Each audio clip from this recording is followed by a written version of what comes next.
এবার আপনাদের একবার হাওড়ার ছবি দেখায়। হাওড়ার বেলুড়ের ইএসআই হাসপাতাল, তার ভিতরে কি অবস্থা। একটা হাসপাতাল, ইএসআই হাসপাতাল, সেখানে বহু রোগী যান, বহু রোগীর পরিজনরা তাদের সঙ্গে থাকেন, কিন্তু এই টানা বৃষ্টিতে সেই বেলুড়ের ইএসআই হাসপাতালের কি অবস্থা দেখুন। কি জলমগ্ন অবস্থা, রীতিমতো সেখানে প্রবল সমস্যায় রোগীরা, কারণ পেরোতে হচ্ছে হাঁটু জল, কোথাও বা গোড়ালি সমান জল। দেখুন সেখান থেকে সরাসরি, অর্থাৎ এই বেলুড় ইএসআই হাসপাতাল থেকে আমার সহকর্মী সুব্রত আমার সঙ্গে রয়েছেন। আমি একবার সুব্রতর কাছে চলে যাব। সুব্রত, তো ভয়ঙ্কর ছবি হাসপাতালের মধ্যে, কি এখনো পর্যন্ত জানা যাচ্ছে এই পরিস্থিতি স্বাভাবিক করতে কতটা সময় লাগতে পারে? কারণ আজকেও বৃষ্টির পূর্বাভাস রয়েছে, মানে সতর্কতা রয়েছে। এই রকম জমা জল, তার উপর যদি বৃষ্টি হয় তাহলে তো আরো বড় বিপদ রোগীদের জন্য। একেবারেই দেখো, তোমাকে সেই ছবিটাই আমি প্রথমে দেখাবো।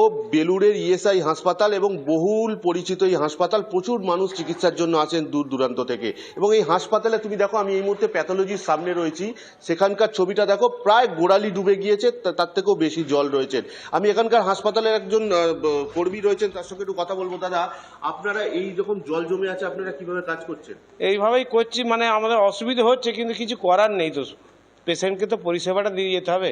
এই ব্লাড টেস্ট হচ্ছে, আবার এই রিপোর্ট দেবো, এই জলের মধ্যেই থাকি। এই জল কখন নামবে? যদি বৃষ্টি বাড়ে আবার কি হবে? এই থাকবে জল, এখন মিনিমাম 10 দিন থাকবে। দেখো তুমি, আমি আমার ক্যামেরা পার্সনকে বলবো আর একবার সেই ছবিটা দেখাতে। এখানে রয়েছে সেন্ট্রাল ওয়ার্ড, ওয়েস্ট ওয়ার্ড। এখানে তুমি দেখো ছবিটা, পুরো কিন্তু গোড়ালি আমার ডুবে যাচ্ছে। আমি একটু এক্সরে রুমের দিকে যাব, যেখানে মানুষের এক্সরে হচ্ছে। পুরো হাসপাতাল একেবারে জল থই থই অবস্থা।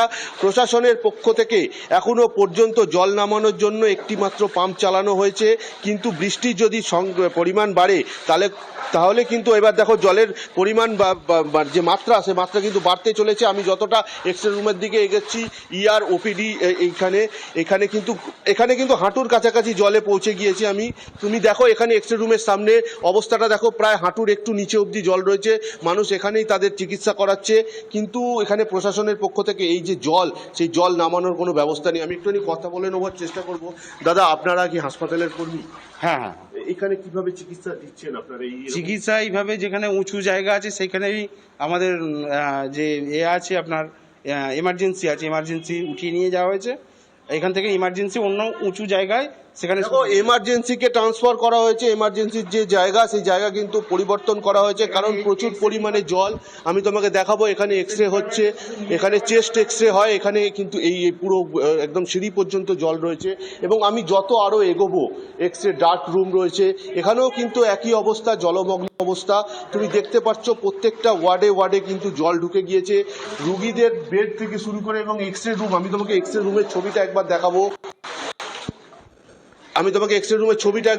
তুমি দেখতেই পাচ্ছ পুরো জলমগ্ন অবস্থা। এখানে কিভাবে রুগীদেরকে পরিষেবা দেওয়া হচ্ছে তা কিন্তু যথেষ্ট, হাসপাতালের কর্মীরা তারা কিন্তু যথেষ্ট কষ্টের মধ্যে রয়েছে, এবং তারা চাইছে যে দ্রুত এই জল যাতে নামানোর ব্যবস্থা করা হয়, কারণ এই ইএসআই হাসপাতাল অত্যন্ত গুরুত্বপূর্ণ হাসপাতাল। তুমি দেখতে পাচ্ছ এখানে ওটি রয়েছে, ওটির সামনে এখানে যারা বসার জায়গা পুরো জলে ভেসে গিয়েছে। এবং এখনো পর্যন্ত কিন্তু এখানে জল, যত এগোচ্ছি তত কিন্তু জল বাড়তে শুরু করেছে। ফলে এই জল কবে কমবে তা কিন্তু একটা সমস্যার মধ্যে ফেলে দিয়েছে এখানকার হাসপাতালের কর্মী থেকে শুরু করে চিকিৎসা করাতে আসা রোগীদেরকেও। একেবারে আমরা সেই ছবি দেখতে পাচ্ছি সুব্রত, ভয়ঙ্কর অবস্থা বলা যেতে পারে। জল যন্ত্রণার কি মারাত্মক ছবি, জল দুর্ভোগের ছবি আপনারা দেখছেন। বেলুড়ের ইএসআই হাসপাতালের ভিতরের ছবি, ওটির সামনেও জল, এক্সরে রুমে জল, এবং এক হাঁটু জল। দেখুন কি অবস্থা ইএসআই হাসপাতালে।